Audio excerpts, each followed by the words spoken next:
everybody, and thank you for joining me for our season final of Meraki TV for 2020. Tonight, we take you on a journey to the Epicurian temple of Apollo. The kids make Christmas cookies. Helen makes delicious, Aramaic, oh-so-good Soutzoukakia and red sauce. We announce the winners of the kids' Greek school Christmas competition.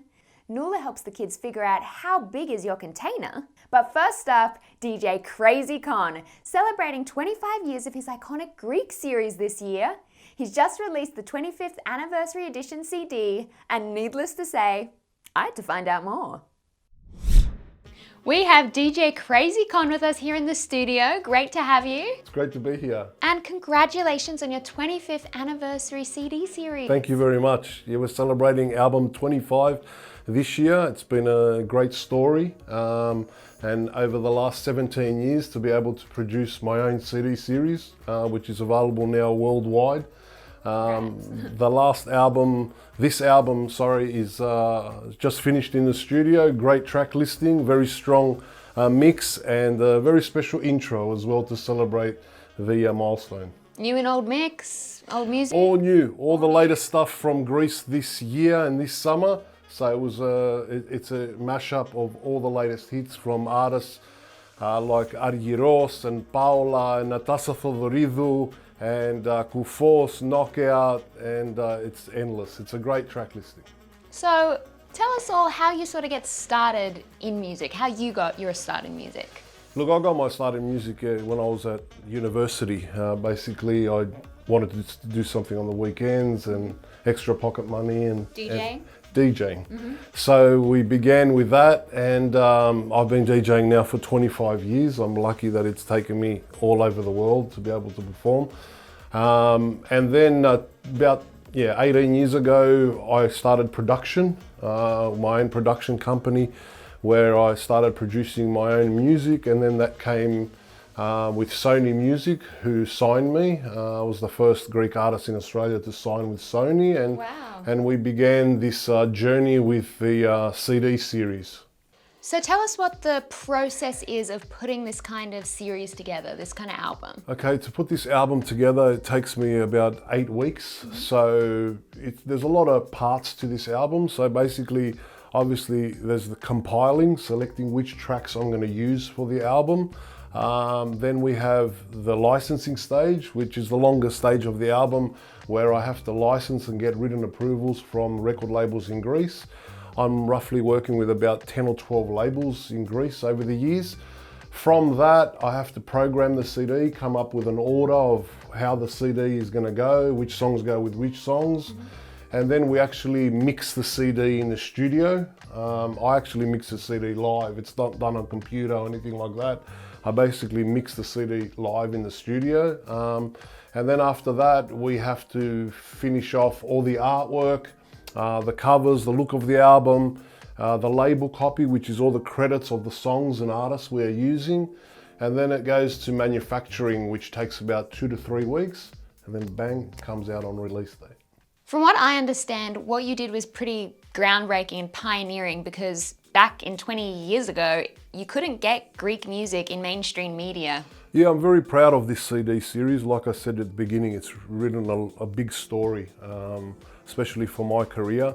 20 years ago, you couldn't buy a Greek CD unless you went to a Greek music store in Melbourne, Adelaide, or Brisbane, Sydney, or whatever. In the main cities. Yeah, and then basically what happened with my CD series, when it came out, we broke the mainstream by having it available in 200 plus stores in Australia. Stores like HMV, Sanity, JB Hi-Fi, Maya, Kmart, Big W, and all these stores. So I'm really, excited and proud what we did with, if you went into a mainstream store, you saw a Krazy and it was a Greek CD. And Australia's recognised it with the ARIA charts. Yes, the ARIA charts has been a massive recognition.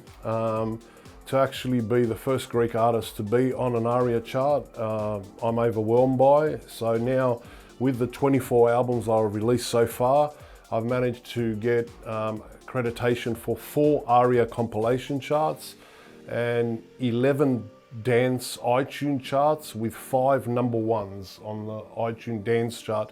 So to have these main street charts and see this little Greek city on there, for me, that's the ultimate compliment, and you know, it's great support, overwhelming support from all my fans out there.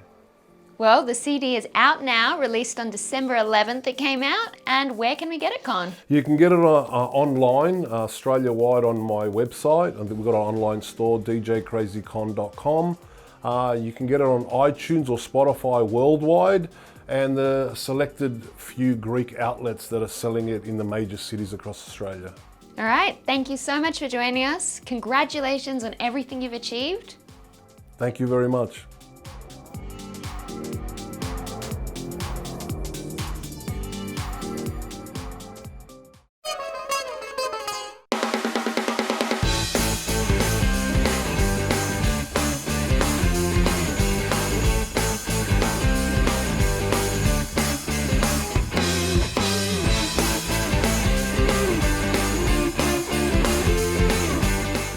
Welcome to Meraki TV Kids Corner. I'm Sophia. And I'm Constantina. Today we're making Christmas cookies. You will need some plain biscuits, icing sugar, and some water. Some writing icing and sprinkles. So let's get started. First up, you need to put some icing sugar in your bowl. Then add some water and mix until it's as thick as you like it.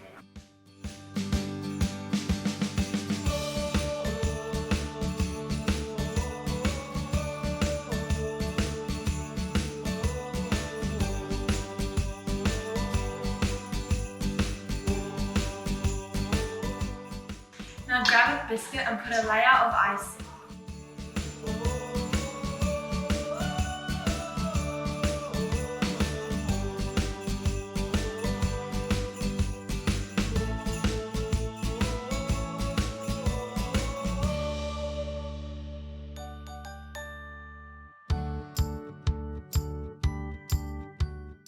Εγώ θα βάλω κόκκινο και πράσινο. Εγώ θα αρχίσω με το μπλε.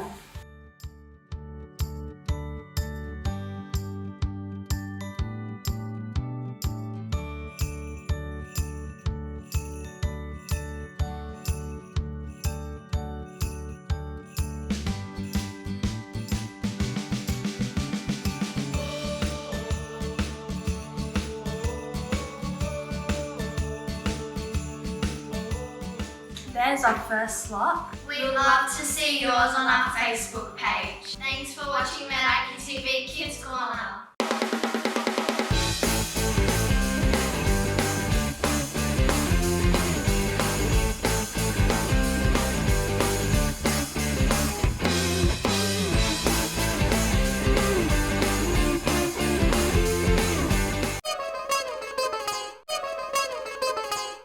Kids, it's time to announce the winners of our Kids Greek School Christmas competition. I must say the entries this year were of an exceptional calibre. The judges have asked me to pass on just how hard it was for them to pick winners. So well done to each and every one of you who put an entry in. Our winners are, in Year 1, Eugenia Spathis. In Year 2, Adonis Poulos. In Year 3, Sophia Kalogopoulos. In Year 4, Elizabeth Pappas. In Year 5, Jasmine Pappas. And in Year 6, Peter Marcos. Congratulations to you all! Your $50 Smiggle voucher is on its way.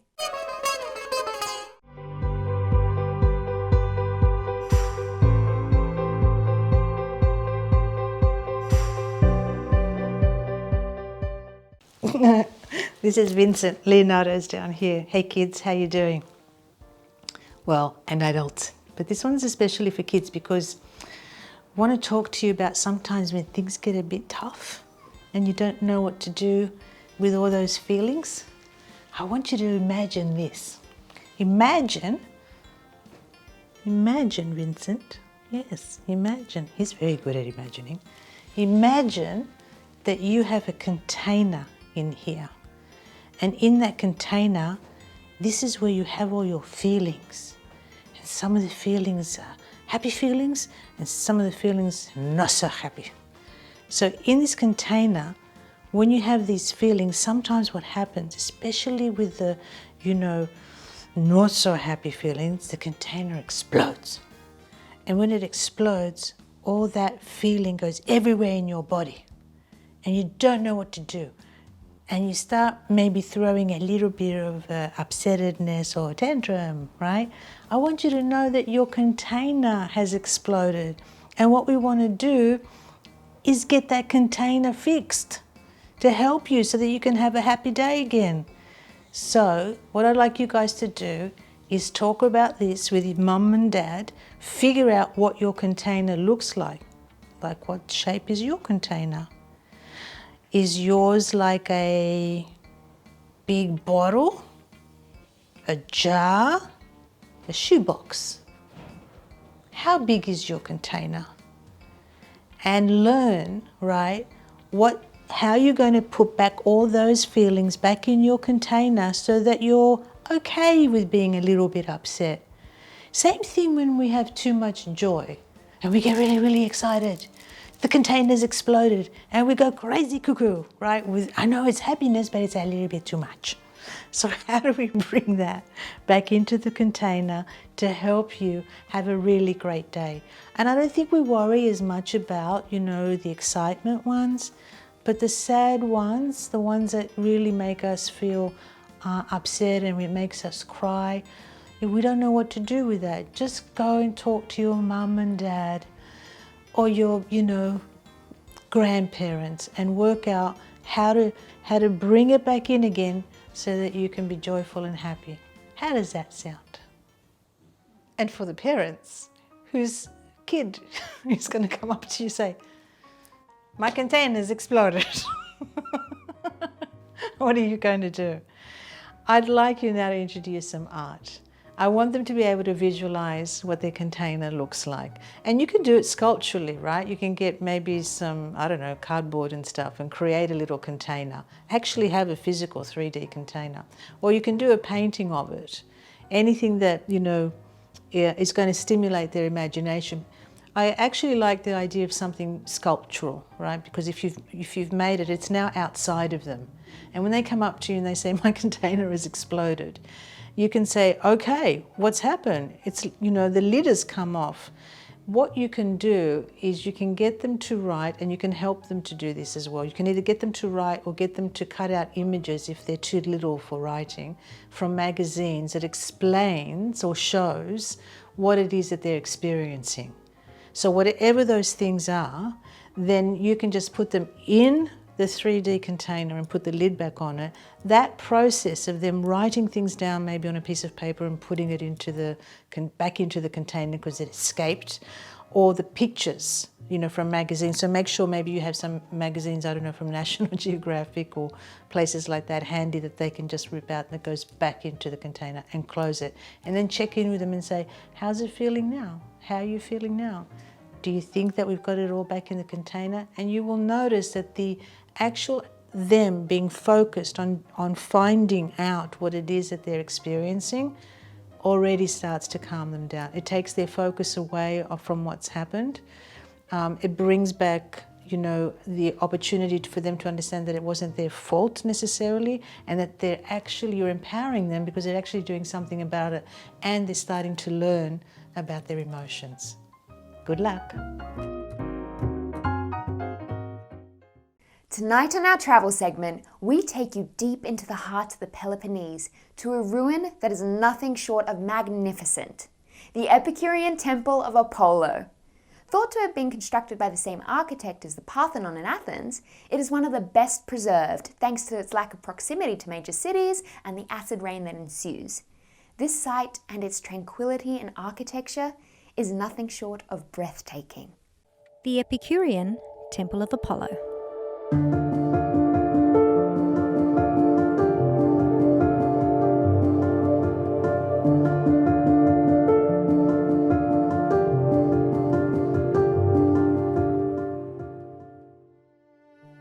There are countless ruins in Greece, but one of the most preserved sites, though sadly most overlooked, is the Temple of Apollo Epicurus in Bassae.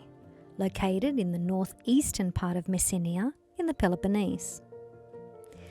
This temple was built by the ancient people of Phigalia when Apollo showed them a herb that grew here on this mountain that apparently protected them from the plague. Sadly, to this day, we still do not know which herb that was. Options to get here aren't as numerous as most other sites. It's either a private tour or drive yourself. If you do choose to drive yourself though, the good news is that Google Maps is spot on. So don't lose faith, even though it may look like you've taken a wrong turn and ended up on a goat track. The temple, though well preserved thanks to the site's distance from major cities and thus acid rains, is covered by a protective tent. The foundations are damaged due to numerous earthquakes, and the tent is allowing for repairs. However, it has taken 40 years to repair 2 of the 15 pairs of columns, so I wouldn't expect to see this gem uncovered in your own lifetime. For architectural buffs, this temple is unique because it combines a variety of ideas, both in its external appearance and its internal arrangements, combining the 3 types of architectural orders of classical times: Doric, Ionic, and Corinthian. The building dates back to 400 BC and is believed to be the work of Ichthyonos, who was also the architect of the famed Parthenon in Athens. And, just like the Parthenon, it has also been the victim to looting at the time of Turkish occupation, with pieces still residing far from home in the British Museum.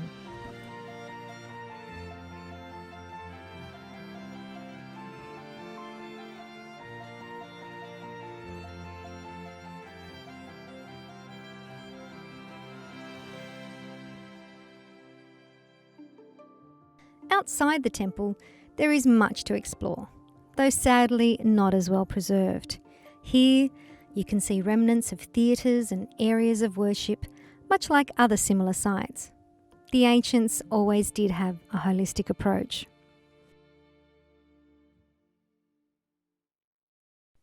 Once you have had your fill of the ancient site, it is well worth a small detour to the nearby Nida waterfalls. Be prepared for a hike though, not only to the entrance, but a good 25 minutes up and down steep and narrow tracks to get to the first waterfall. Don't stop here though, because there's more. And when you do finally reach it, it's breathtaking. The water is frozen fresh, straight out of the mountain, so sparkling you can drink while you swim. It is the perfect cool down before the long, windy drive home.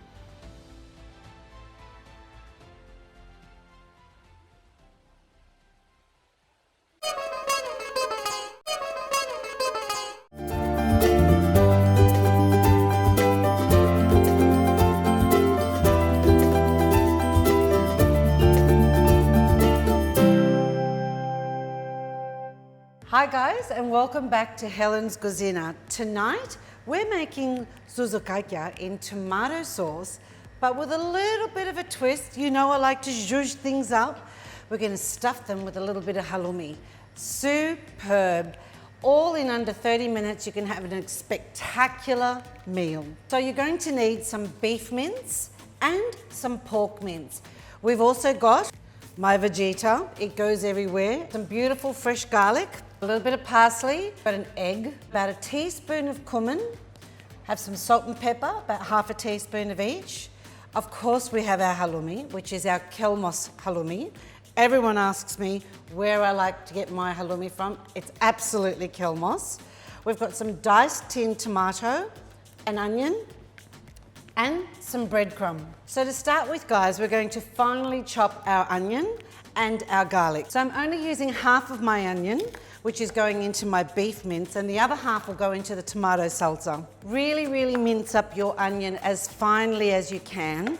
You don't want big chunks of onion in there, there's nothing worse. We're now going to finely dice 1 garlic clove. To help finely dice your garlic clove, it's always a good idea just to give it a squish with the blank part of the knife. It helps really let go of all those beautiful flavours in your garlic. And I'm now going to chop up a little bit of parsley. So you probably need about half a cup of parsley. We're going to place our 125 grams of beef mince and 125 grams of pork mince and all our beautiful freshly chopped parsley, onion and garlic, and mix it all together. We're going to now add our spices, half a teaspoon of cumin, half a teaspoon of salt and half a teaspoon of pepper. Last but not least, it's our second last, is a little bit of our flavour enhancer, Vegeta. Again, guys, enhances anything that you cook. I'm going to add about a quarter of a cup of breadcrumbs and our cracked egg to bind it all together. Get your hands dirty, mix it all together, and you're simply just making sure that you're blending in all those beautiful herbs and spices and our onion and our parsley. So guys, I've got our halloumi already diced up to about a thumb size, and I'm going to proceed in putting together our beautiful Soutzoukakia in my hand, gently rolling it as a ball. Then I'm going to press in the middle, a nice little well, put my cheese in there, and then close it up. Now guys, I've used halloumi, which I love, through my Soutzoukakia, but you can also use mozzarella if you want. You can use a little bit of feta if you want. Get creative. I mean, you can even stuff them with mushroom. Like, really think outside the box here, guys. You're trying to really impress that family with dinner that's done in under 20 minutes. So medium heat, not too hot, a little bit of vegetable oil, or if you like, a little bit of olive oil. We're just gonna brown them up and crisp them on the outside. So guys, we've got our Soutzoukakia browning in the fry pan right now, and I'm going to start making our red sauce. So for our red sauce, we're going to use the other half of the onion, a garlic clove, and our tin of tomatoes and a little bit of salt and pepper. Chopping our onion and our garlic. Another tip, guys, to get the outside of the garlic off, or the peel, really easy, is just give it a squash with the end of your knife and it'll come out really, really easy.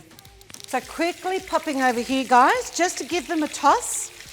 We don't want them burning, but we do want them crispy because that is going to absorb all that beautiful red sauce that we're going to make. So take them out of the pan, just pop them aside just for the moment. No need to drain them because we want that oil. The oil is going to make it even tastier. I'm going to put our onion and our garlic and I'm going to start frying that off. So I've got a little bit of salt and pepper and I've got my Vegeta and a little bit of cumin in here. Give it a good toss. So now I'm adding a whole can of tin tomatoes. I'm going to cook our tomatoes through just for about 5 minutes until it starts to break down. And then I'm going to add about a half of this tin of water and then pop our Soutzoukakia back in there. Pop a lid onto the top of your pot and let it simmer for about 10 minutes. So there we have it, guys, our Soutzoukakia all done within 30 minutes. It smells delicious. Finish it off with some fresh basil and some crusty bread to make sure you dip into that sauce. Kali Orixi, see you at Helen's Cuisina.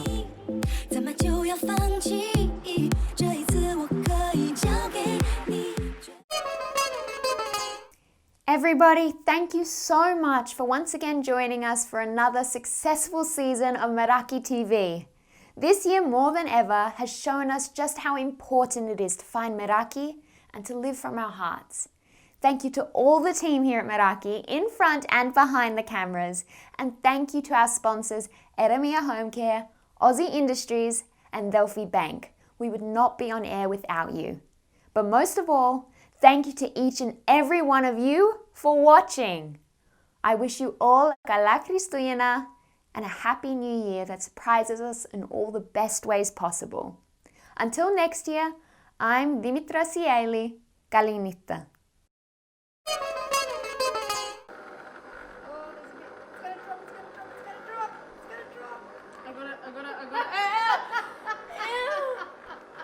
He slimed me. Today, what are we making today, Mom? Today, we're going to be making Nutella scrolls. Ooh, that sounds nice, Mom. Can you stop with the broom, Mama? Okay, Mom.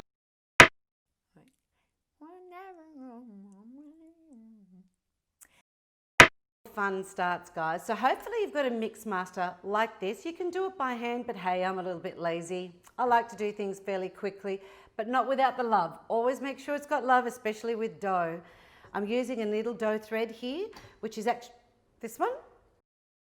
We're so excited to be here today with Harry Toukalas, the proprietor of the... I'm not going to get... Why am I saying it? Sorry. Harry. Hi, Harry. Hello, Maria. How are you? The power of the present moment is we have to start again. Can we just say hello first? Yes, that's right.